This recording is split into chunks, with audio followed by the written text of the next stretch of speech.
As I've been thinking and praying about Vision Sunday and our vision emphasis this coming year, I keep going back to a story that's told all the way back in the prophecy of Isaiah.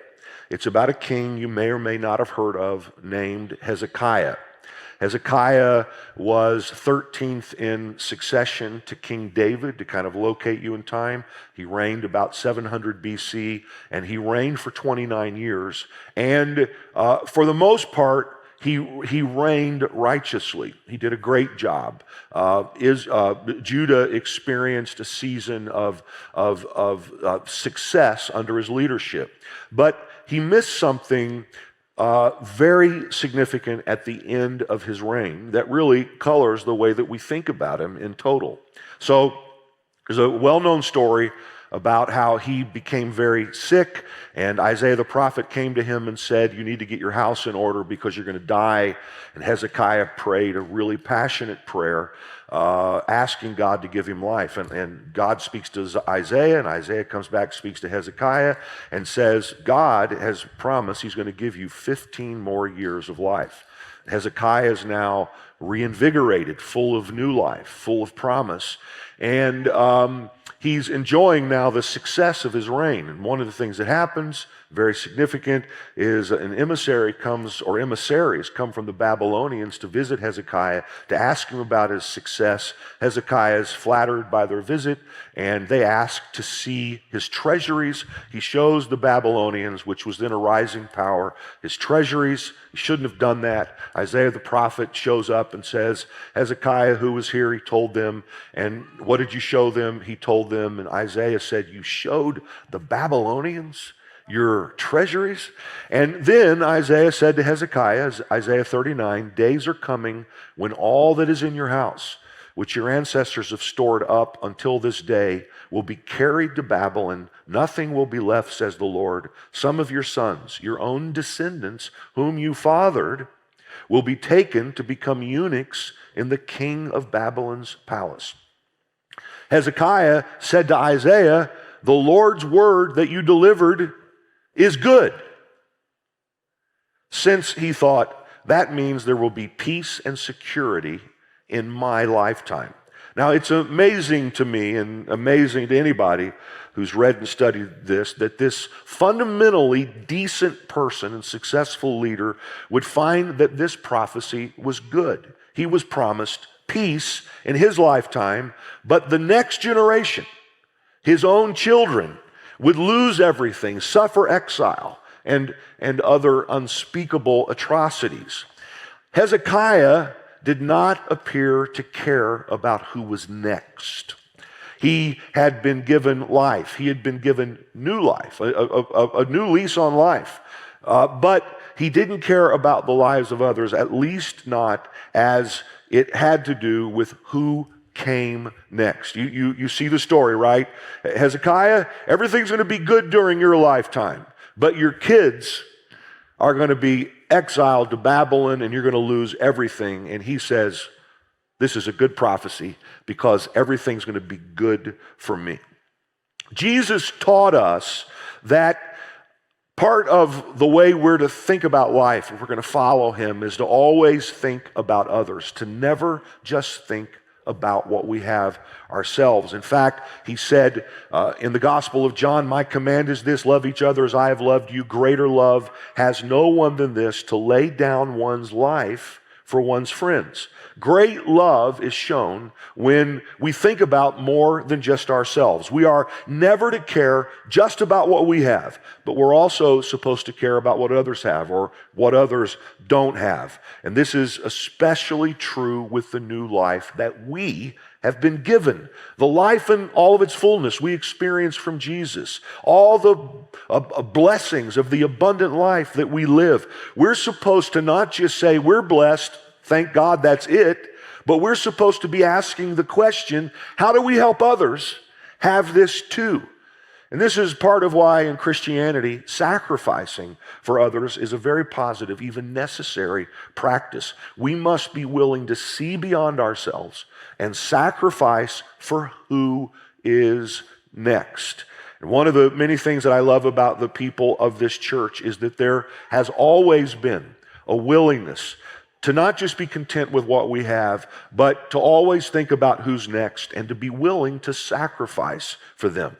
So we should be asking the question, we are blessed, who is next? In fact, would you say who is next with me? Who is next? This has been the mentality that we've had over the years, and it's a mentality we have next. It's never just about what we have.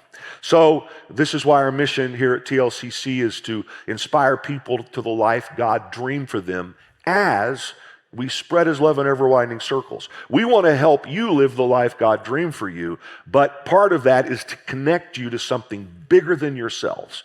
And it's to think about how do we spread what we've been given in ever-widening circles. So today, we're going to highlight a few of the ways that we're thinking about who is next. We're going to focus on a few. Notice that. We're going to focus on a few of the many things that we do that we would talk about in terms of something missional to spread God's love beyond ourselves. We're going to talk about Plus Life Missions. We're going to talk about our plan to launch a new campus to serve people who need an opportunity to hear what the good news of Jesus Christ and with whom we can share what we have. We're going to talk about our desire to spread God's love through our All In for the Arts missions initiative and our passion to reach the next generation, meaning our kids and their kids here at TLCC. And then, as we do every year,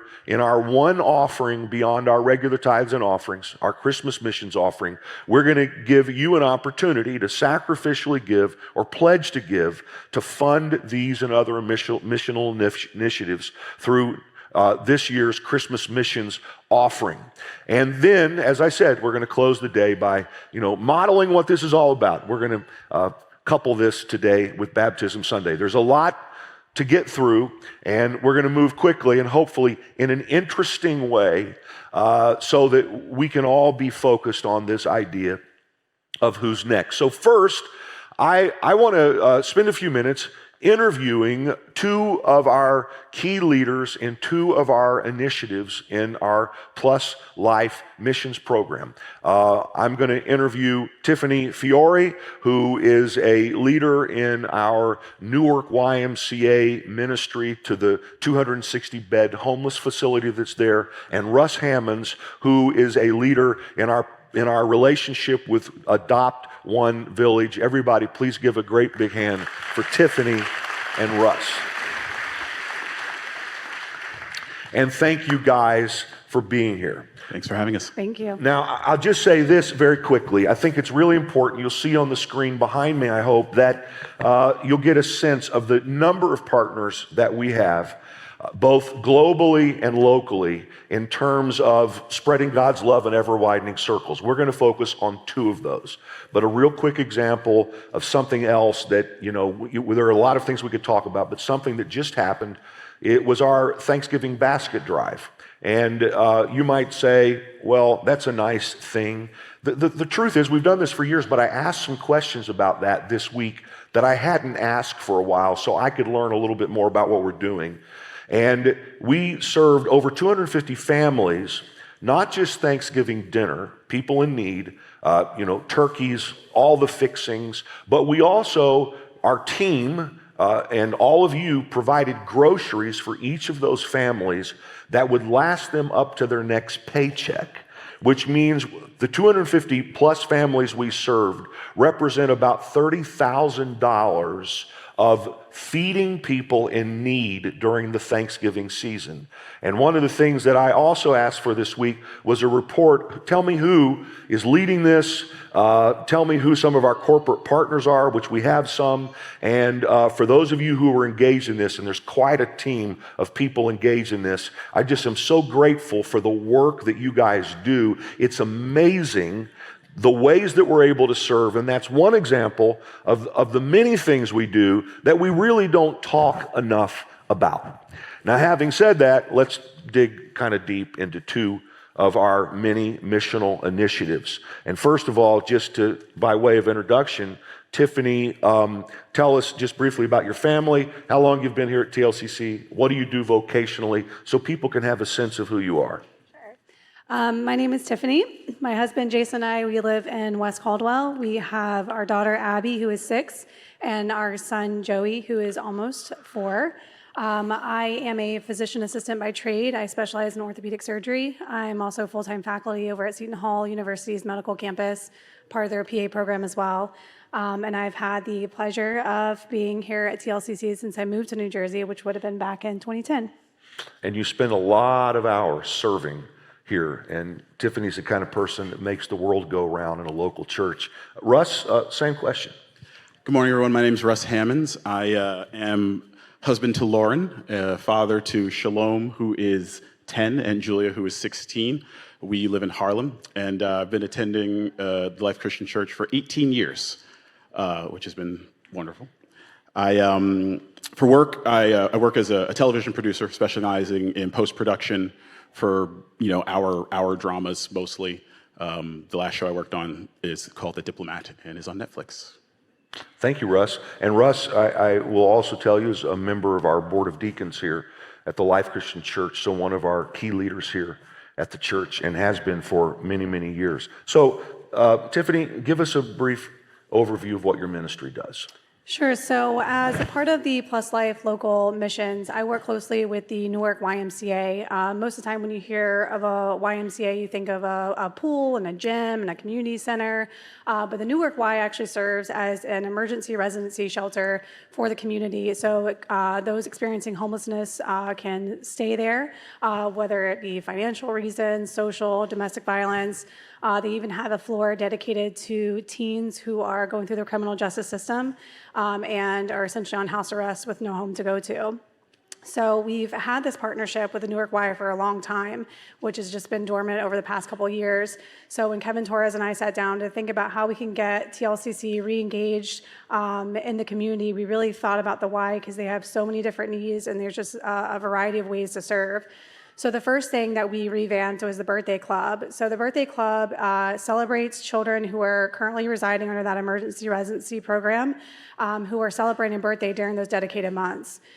We personally shop for those children, so there's a gift that's purchased for them. We have a birthday party for not only the birthday child, but their siblings and their family. We provide games and activities as well as food, and our desserts are always donated by Bake to Delight, which is another nonprofit organization. We've done back to school drives where we've gotten book bags and filled them with school supplies. We participate in Adopt a Room, which you can renovate one of the residency rooms there at the Y. And most recently, we hosted a business-themed pop-up shop. So most of you probably saw the hundreds of suits stuffed in the vestibule. We collected bags and bags of clothes. Volunteers sifted through every single article of clothing, threw out anything that was stained or maybe something that you and I wouldn't wear to work. We hung every one of those pieces of clothing, put them on racks, transported those racks to the Y, and then we hosted the pop-up shop for the residents where they could come and have a shopping experience. Volunteers acted as personal shopping assistants, helped them pick out their clothes, wrap them, bag them. We even had a volunteer who sat down with the residents and worked on their resumes for them and provided them printed copies of their resume that they could take with them. Pretty impressive. Thanks, Tiffany. Russ, same question, a brief overview of what you guys do. Thank you. What we do. So I sit on the board of Adopt One Village, which is an organization that was founded by Emmanuel Anamsaki, who's a member of the Life Christian Church here.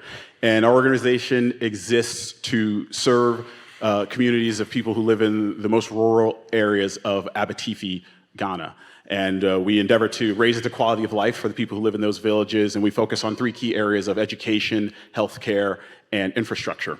And what is probably one of the most emblematic and impactful examples of what we do is the Life Care Center, which you'll see here in this picture. At the bottom of the picture, you'll see our founder there. That's Emmanuel there on the left.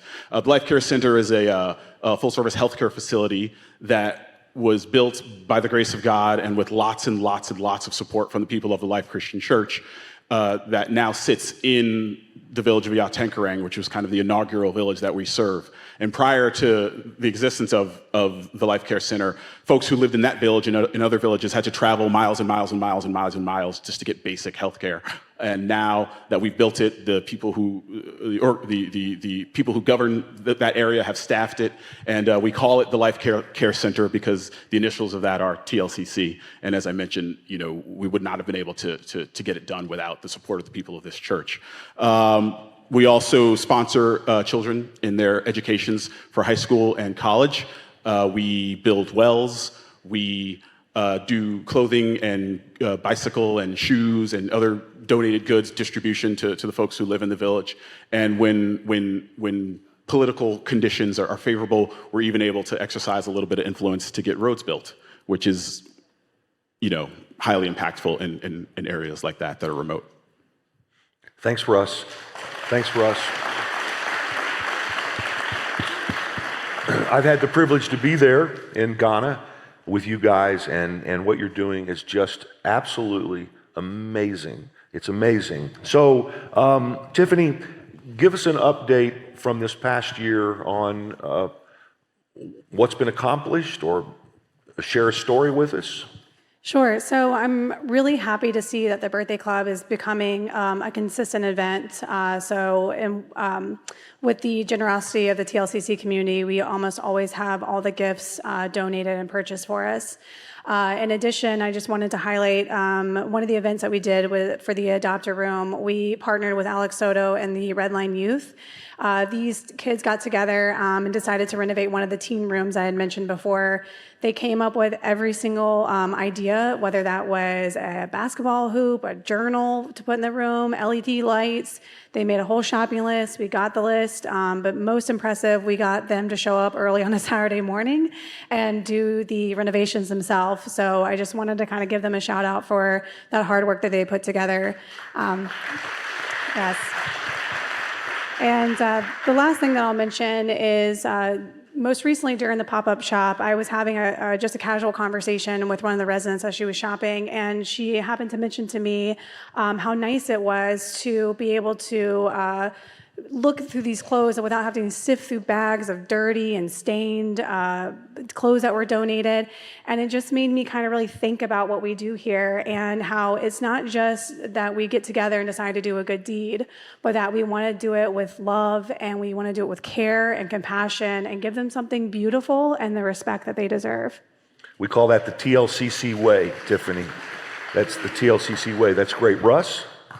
So one of the big projects that we're involved in right now, have been over the last few years and has had lots of progress this year, is a leadership center that has yet to be named, but we'll find a way to name it in connection with TLCC, I'm sure. This is a picture of it here. This is it as it existed in July of 2023 with our July 2023 missions group, which is peopled mostly by members of the Life Christian Church and a handful of youth from this church as well.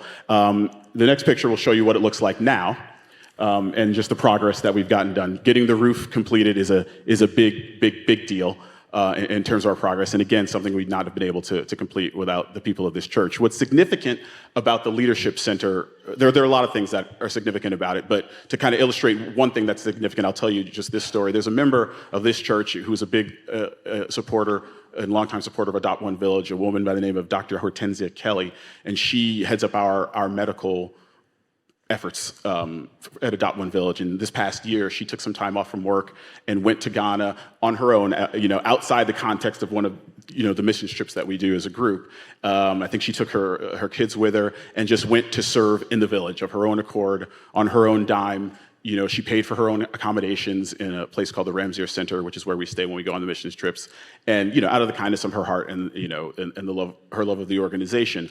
When the Leadership Center is complete, people like Hortensia Kelly will be able to serve in that way, but they'll have a place to stay. This will be our kind of place on the ground, our home base in Ghana, where people who want to go and serve will be able to do so, and we'll have accommodations for them there that will just facilitate and help people serve the organization better, help us to serve the people who serve us. Thanks, Russ. And finally, just answer the question, if you would, what's next or who's next? Sure. So I would love to piggyback off of the pop-up shop and host a children's clothing boutique, so that way the residents can shop for their children as well. We're also going to be doing what we call blessing baskets next year for residents. I had simply asked the why, what do you need? Like, what are some needs that you have? And it's really basic everyday items. So shampoos, deodorant, undergarments, t-shirts, socks. So we're going to be similar to almost Thanksgiving baskets. We're going to do blessing baskets for the residents there. And though not connected to the Newark Y, another program that we have been partnered with that we're going to revamp is Christine's Kitchen. So Christine's Kitchen is a soup kitchen that's ran out of West Orange that serves a local community. So we've been really blessed to have Todd Cedarholm, one of our TLCC members, who is going to be our top chef for that. So he's going to come up with delicious, amazing meals. Who's a well-known restaurateur. Exactly. We got very lucky. So again, TLCC way, we're not just going to give them food, but we're going to give them delicious, warm meals. Wonderful. And Russ, what's next, or who's next? So one of the people who's next with regard to Adopt One Village is a young man by the name of Bismarck Danso. And I'll tell his story just because it's emblematic of how at Adopt One Village, one of the things that is important to us is to be able to serve the communities we serve in a way that's sustainable. And through youth like young people like Bismarck, we're able to do that. So this is a young man who grew up in Yautankarang. He was an individual who we sponsored through his high school education at a school called APSEC, which is the Abitivi Presbyterian Secondary School, which is a boarding school. And we have to provide support for the kids from the village because the school is free, but there's some ancillary costs associated with picking up from the village and moving out into the less remote areas to go to school. So we support them through that. We also supported him through his college education, his university education, where he's currently a student at the University of Education in Ghana, and he's serving now as an intern, a teaching intern at APSEC. So he's used the support we've given him to come back and serve the communities that he's been a part of and have supported him. And we have countless stories like that of kind of the legacy building that creates. Another young man, just very quickly, by the name of Robert, we were able to offer sponsorship to a vocational school, a place called Avotrain in Ghana, and he studied and learned to be a mason, started his own kind of masonry company, and now there is not an Adopt One Village project that happens in one of the villages that he does not volunteer to be a part of, to come back and now serve the organization and serve the communities that he grew up in and has served him. So Tiffany and Russ, as your pastor, I am deeply, deeply grateful for you, and I'm deeply grateful for people like you all throughout the Life Christian Church who have bought into our vision to not just think about ourselves, but to spread God's love in an ever-widening circle. I am grateful for you. I commend you, and thank you for being willing to be here this morning to tell the story in a more interesting way than I could. Everybody, would you give a great big hand for Tiffany and Russ? Thank you. Thank you, guys. Thank you, guys. Now, I want to take a moment, if I can, to just quickly update you on our thinking around the new campus that we've been talking about launching for some time. And I'd hope to have a more definitive announcement than I'm going to make, but that will be coming in just a few short weeks. Let me just say a couple quick things, particularly for those of you who may not have any awareness of this. Several years ago, we, as other churches that are trying to spread God's love tend to do, decided that we wanted to launch new campuses in communities that need a church like ours. And we launched a new campus in Paramus that had some momentum and traction and was experiencing success pre-COVID. It was about a year old, maybe a year and a half old, when COVID hit. We were meeting at the AMC Theater at the Garden State Mall. We rented 4 theaters there every Sunday morning, and we were shut down for such a long period of time because we were in a theater that we decided, rather than relaunching there, we were going to think a little bit more about where to launch in a way where we could even be more effective. And we've been in a little bit of a process. You guys know COVID was an interesting thing for all of us in all kinds of ways. And for a church, the fact is we are just now getting back to having the same kind of in-person attendance that we were having pre-COVID. It affected us in a significant way. And so we've kind of been cautiously moving forward on starting something new while we're getting back to where we were in person. All told, we probably have more people at TLCC when you count our online audiences, but in person. So we feel like we're there, and we've been doing a lot of work around this: data, focus groups, site visits, and I've called our board and elders to prayer and fasting so that we can couple what we know with what we sense the Holy Spirit is leading us to do as a congregation. We are very close to a decision, and we're looking at two primary options. We've been looking very closely at the city of Harrison, New Jersey. And we also have, in the last probably 8 or 9 months, really been taken with the possibility of starting a Spanish-speaking campus here there might be some Spanish folks in the room. The fact is that the more we've been thinking about this and having discussions around this, the more life there seems to be around the idea of a Spanish-speaking campus. We see a tremendous need. West Orange and the surrounding communities are full of new first-generation Spanish-speaking immigrants, and we feel like that we could meet a very significant need. So the bottom line is we're still in this final decision-making process. I won't go into all the machinations around this, except to say that hopefully in just a few short weeks, we're going to have a big announcement to make about what's next and who's next when it comes to launching our next TLCC campus, which by God's grace, I hope that we can do before summer of next year. So please make that part of your prayer as well. But know that that's part of what we're thinking about when we're thinking about what's next. Morning, everyone. My name, for those of us who haven't met, is Christian Smith. I'm one of our pastors here at TLCC. The rest of my time I spend studying and thinking about theology and the arts, which makes me so excited to be able to talk to you for just a few minutes about part of TLCC's vision, which is to be all in for the arts. And I'm going to take just a moment to let you know about why this is so important to us and what some of our key initiatives are in this area, and an exciting reveal to show you in just a few moments.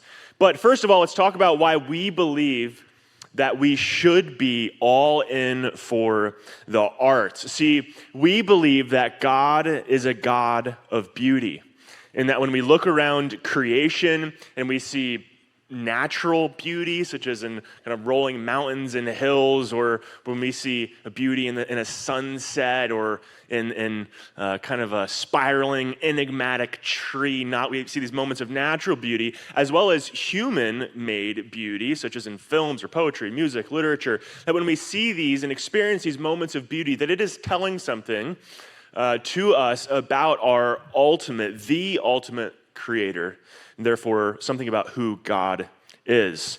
And since we are made in God's image, we are his image bearers who are to image him and his nature, his character, what he cares about into the world. We're to reflect him into all of creation and culture. We believe that we have a divine mandate, a task set before us to be beauty makers who are participating in the beautiful redemption of the cosmos. And a big part of TLCC's mission, as we've mentioned here, is to spread God's love in ever-widening circles.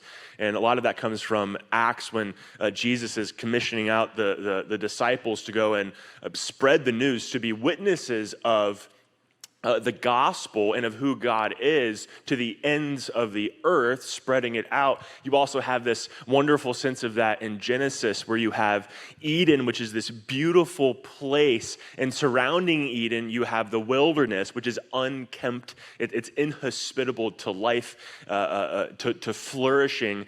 And the human task and mandate is in part to spread Eden, to expand it to the ends of the earth as well. Well, we believe that when we create beautiful things, we not only honor God by making the world reflective of his beauty, we make a place that God wants to dwell in with us in a special way, in the same way that he wanted to dwell with Adam and Eve in the garden. We are beautifying the world in the way that God intended. And then also with this, it gives us an opportunity to show other people the beautiful, glorious nature of our God.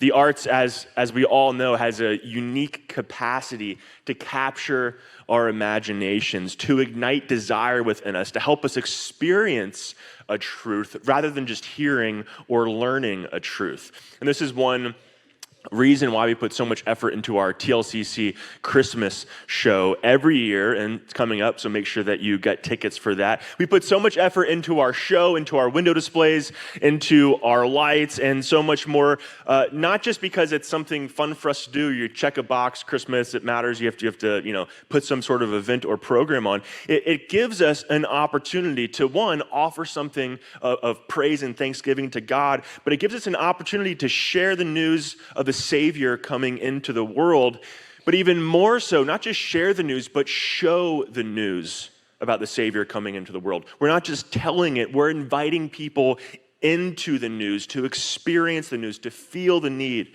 for a Savior, to feel the joy and hope that comes with the birth and promise of the Savior. And this is a form, a really important form, I would say, where we're communicating to thousands of people and spreading God's love in ever-widening circles. Our team also puts tons of effort into our Sunday experiences so that we can offer excellent worship, so that people can also see the excellence of the God that we serve. We want people to be able to walk in here and through our artistic expression to put the best before them, and to represent God to them. And this is also a key reason why we have developed in recent years, as a key part of our All In for the Arts initiative, the School for the Arts here at TLCC, which will help us to cultivate the artistically talented so that they can participate in creating a beautiful world and participating in the culture of TLCC and how we can express the beauty of the gospel to others who come to TLCC, and also from outside of TLCC to be able to create and build beautiful things. We hope to continue to grow our School for the Arts in the coming years. I've heard wonderful stories about people who have gone through it. We want to continue to build that up and to deliver excellent options and programs so that we can cultivate those who have been given a vocation of creativity. And then finally, the last thing that I'll mention is a new initiative that Pastor Terry briefly mentioned last year, but I'm excited to do a little reveal of today. We're going to begin to roll out this project, God willing, over the next year or so, and that's the renovation of and a new installation within the TLCC Walk of Faith, which you're going to see digitally rendered here, as we renovate the TLCC Walk of Faith and build a large new sculpture that will, and you can watch some digital renderings of this behind me as I close out here.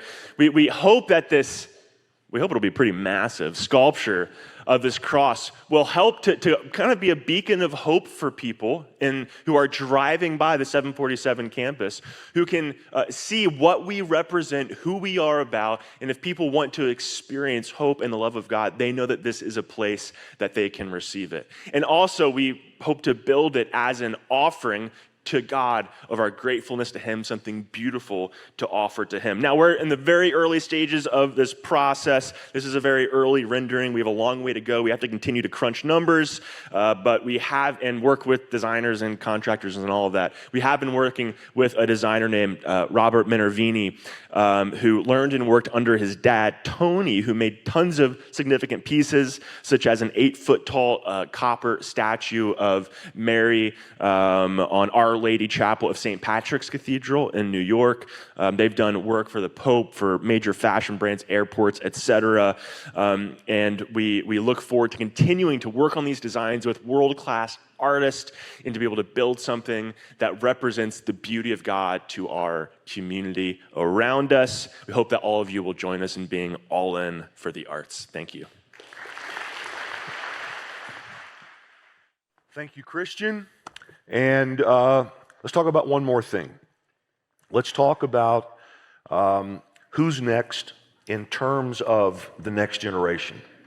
And this is something that perhaps of everything that's really on my mind and in my heart during this season, this is the thing that I think, I'm most concerned about, most fired up about. And to kind of get at this, I want to spend a little time talking with Lauren and Julian. So when we're talking about who's next in terms of the next generation, I'm talking about, for those of you who may not have been here, let me just briefly say, and for those of you who were here, let me remind you that we're talking about the lack of foresight of a king named Hezekiah, who was content that there was going to be peace in his lifetime, knowing that his children were going to be put in devastated circumstances. And we're talking about how that we're never just thinking about ourselves, we're thinking about who's next. And I think that this is especially true and should be a matter of great concern as it concerns our children and their children. So I'm thinking a lot about, if God graces us with a child that we dedicate here at TLCC. Last Sunday we dedicated 18, I believe, and they're here through college.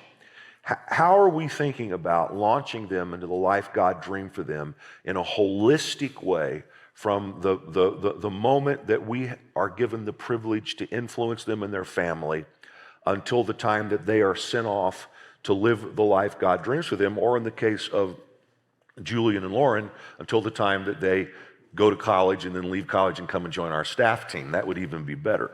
So, Lauren, who am I starting with? Lauren? Julian? Start with me.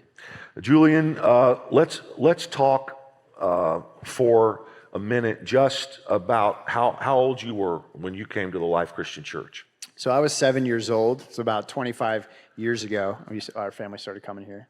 And talk for a minute about the impact of the church on your family. So at that time, when my family started coming here, my parents were actually separated and going through the process of getting divorced. But it was around that time where they got invited by an old family friend of theirs who was getting baptized here to come and witness the baptism. And they didn't come together at first, but my mom went to witness the baptism with my two younger sisters and myself. And my mom said that as soon as they walked through the door, that this place, there was something different about this place. There was something warm and welcoming about it. She went home. She told my dad, "You need to go check this place out." So my dad did a couple weeks later with the three of us again, and he felt the same exact way, said, "There's something about this place that feels like home."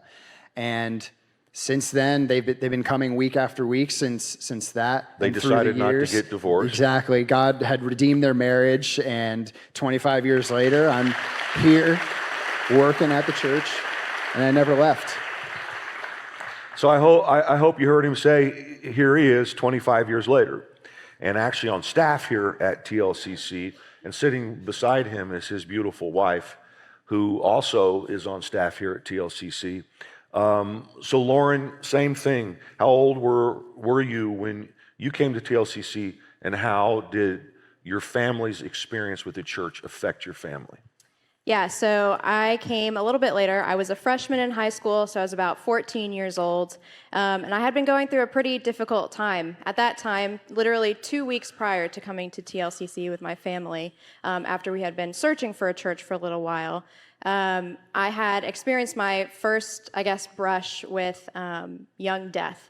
One of my peers was tragically killed in a car accident 2 weeks prior, someone who I saw every single day, and suddenly I was no longer going to see them. And so I was really struggling with that, didn't know how to handle that, how to mourn that properly. And then in addition to that, my brother had just left for college, so I was also learning to be an only child at home with my parents, and also how to be a freshman in high school on my own, which was terrifying in and of itself. And so we came to TLCC, and for the first time in my life, I grew up going to church, but for the first time at TLCC, came in and sat down and took notes. And my parents, I'm sure, were sitting there like taking notes themselves. Lauren is taking notes at church.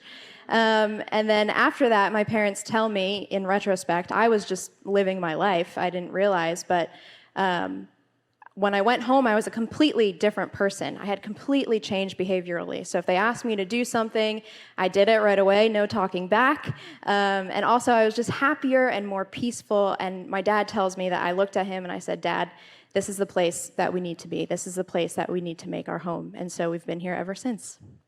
Thanks, Lauren. So, Julian, talk a little bit about how being raised in the TLCC culture has impacted your life. So I really just followed my parents' lead. As soon as they started coming, they got plugged into life groups, and then over the years, they became life group leaders. They got baptized in the church. They served on multiple different levels, and with that as an example, I saw how important it was to be rooted in and have a church home. And so through the years, I was in Kids Zone, which was what the children's ministry was called then. I enrolled in Club 6, which is the catechism for sixth graders back then. Graduated that, became baptized, went to the youth group at the time. I forget what it was called back then, but Concrete, I think. Yeah, it was like Concrete. It went through so many different name changes, but what is now Redline. And it was really at Redline where I really started to dig deep in my faith and understood what it meant to be a follower of Christ, and really developed my faith with my different peers at that time. I went on missions trips like this one to Africa with some familiar faces you may see around the church today, and really grew so many great relationships that still exist today. And then my faith really just exploded from then on out. And I have TLCC and the TLCC family to thank for that. Thanks, Julian. And so, Lauren, same question to you. Yeah, so coming as a freshman, I got plugged into Redline right away. My family got plugged into the church right away, similar to Jewel. My parents were serving in K-Port. They were serving with stage builds, anywhere that they could get involved. So I followed suit and also got involved in teaching K-Port, taught there for all 4 years of high school. And then through Redline, I had other service opportunities that I could get involved with that. I went on my first missions trip with Redline and discovered my love for missions. And within Redline, it was where I really made my faith my own. It's where I learned the foundational truths that I carried throughout my life from then on. And it was in Redline that I first felt the call to vocational ministry for the first time in my life. And so I carried that going into college, got super involved in my campus ministry there, was involved in multiple different leadership positions, leading small groups and trips and things like that, went on several missions trips there. And so when I graduated, like Pastor Terry had said, came right back, joined staff right after graduating, led a couple of missions trips with Redline with Julian here as well, and it's been amazing ever since. Thank you. And so then, no small thing, you met each other here at the Life Christian That's right. Church. You were married by one of your peers that you grew up with, Julian, particularly you, Christian, who everybody just saw here.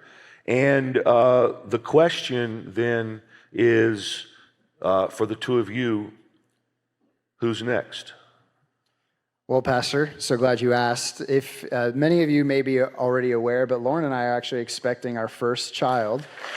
in a baby girl due in April.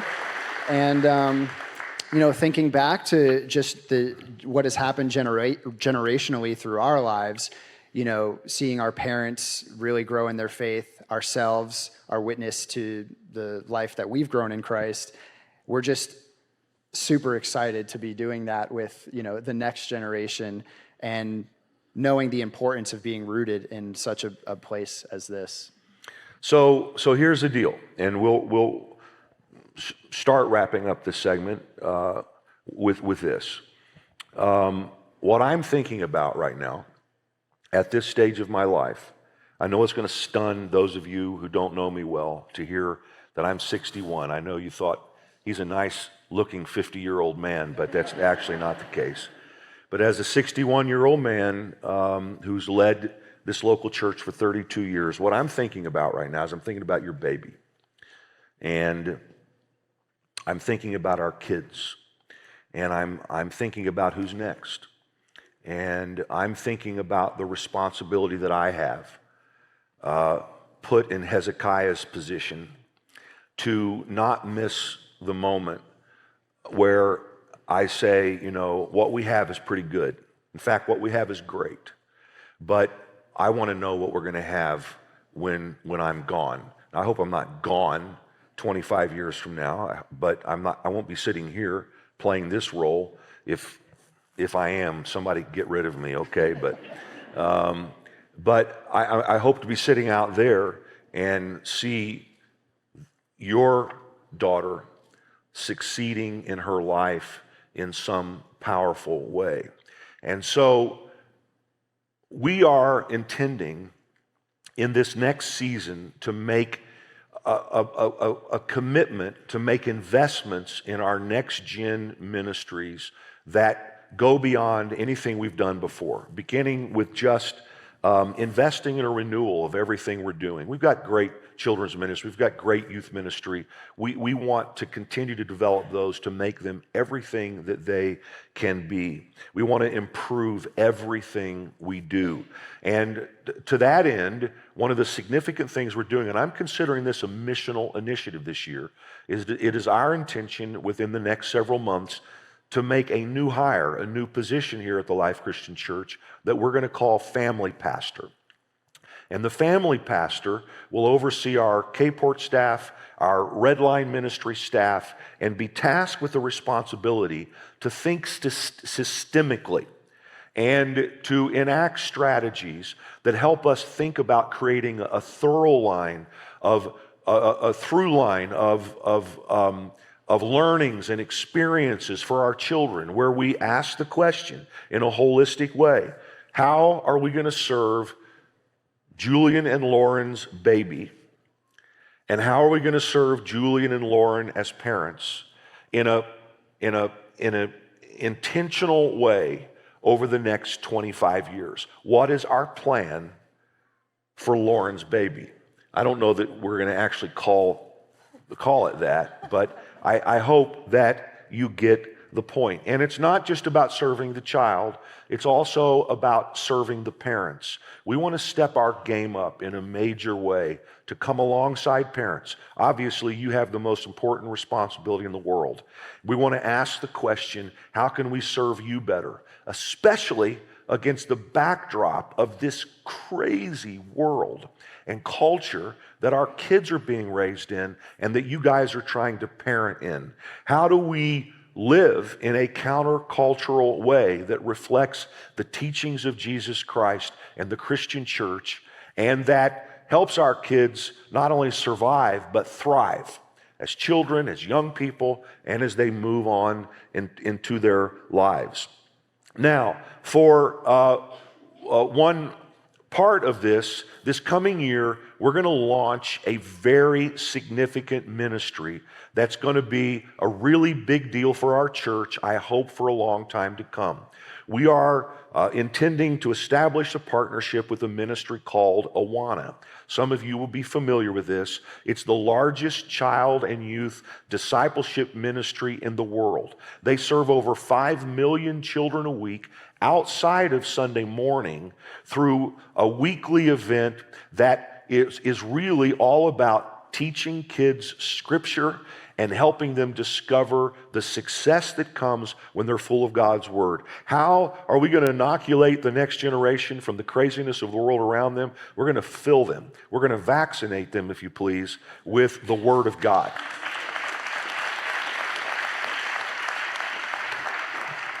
It so happens that Sharon and I are close friends with the CEO of Awana and Valerie Bell, the CEO of this international organization, sent us a video message this morning. Hi, Life Christian Church. This is Valerie Bell from Awana Clubs International, and I am so excited to be with you this morning at your church. We have watched your church. We're friends with Terry and Sharon Smith, and so we visit you at different stages of your development and your growth, and we've seen how God has blessed you. And now you're starting a whole new chapter because you're bringing Awana to your church. And let me tell you why I'm so excited about that. Awana is different from any other children's program you might get involved in. We're Bible-centric, and that means that we have a different outcome. Many of our churches and many of our people are finding out what Barna reported, that 50% of their kids lose their faith or leave the church right after high school.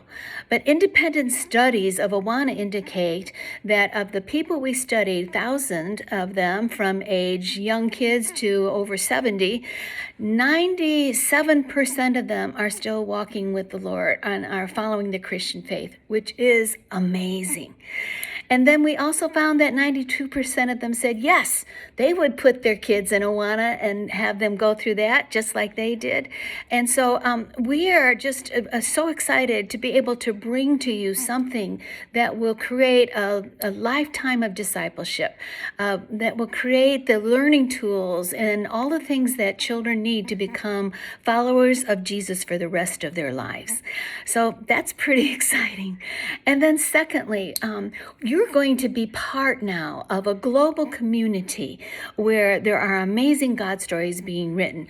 And so Awana is in 134 countries, ministering to 5.7 million children every week through 66,000 church partners.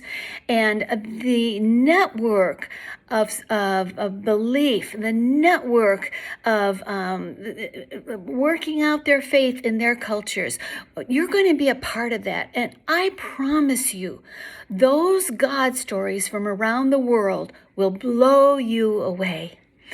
You see, at Awana, we've become culture vultures.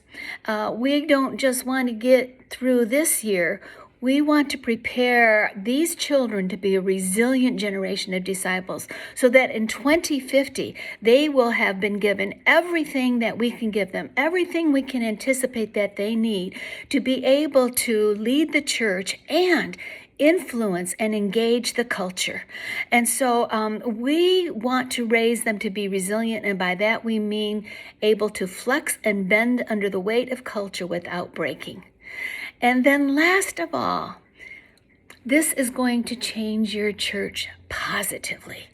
You will all be involved in the Bible much more deeply. The volunteers with the kids will be more involved with the Bible. And you will begin to see that there is something that God wants to do out of the children's wing of all things, to influence the church for the better, to deepen your faith, to deepen your understanding of Scripture. And so I am so excited. Listen, I'm going to keep an eye on you. I want to be praying for you and blessing you. If there's anything I can do to help you in this amazing adventure that you're starting with your kids, just call. Thanks, everybody. All right. And so finally, Lauren, and quickly, Awana's part of your story. Yes, so I grew up attending Awana, and the part of my life that I remember it most from. I was between first and third grade. And I just want to say Awana is super intentional with their curriculum. They provide your children with workbooks and different classes each week where they are learning about the Bible. It really helped form my biblical literacy from studying memory verses each week and coming and reciting them to learning the order of the books of the Bible. To this day, I still sing the song in my head for the New Testament when I'm flipping through the Bible. So it's truly something that will stick with your children. It's something that has stuck with me. I was just talking to someone in the lobby about it's the only reason that I know the Bible verses, not the only reason, but one of the major reasons I know the Bible verses I that didn't I do teach you today. anything. No, I don't know about that. No, but it is truly been instrumental in my life and my biblical literacy. Hey, everybody, Lauren and Julian Rivera. Thank you, guys. Thank you so much. So we're going to do baptisms in just a moment, but let me take care of this first. It's very, very important. So once a year at the Life Christian Church, we receive a special offering, at least that I'm aware of, that I'm a part of. And this is our Christmas missions offering. We fund all the regular ministry we do here at the Life Christian Church out of our tithes and regular offerings. You know, most weeks that's a brief mention at the end of the service. And frankly, it takes several $1 million a year for us to operate this place and do the things that we do every week to serve. That comes out of our tithes and regular offerings. That's our operating budget. But we fund our missions budget through this once-a-year offering called the Christmas Missions Offering. And our goal this year is to raise $450,000 through the sacrificial gifts of the people who call the Life Christian Church home. Last year, just to give you a sense of things, we raised about $425,000, and it was just enough to fund the things we were talking about.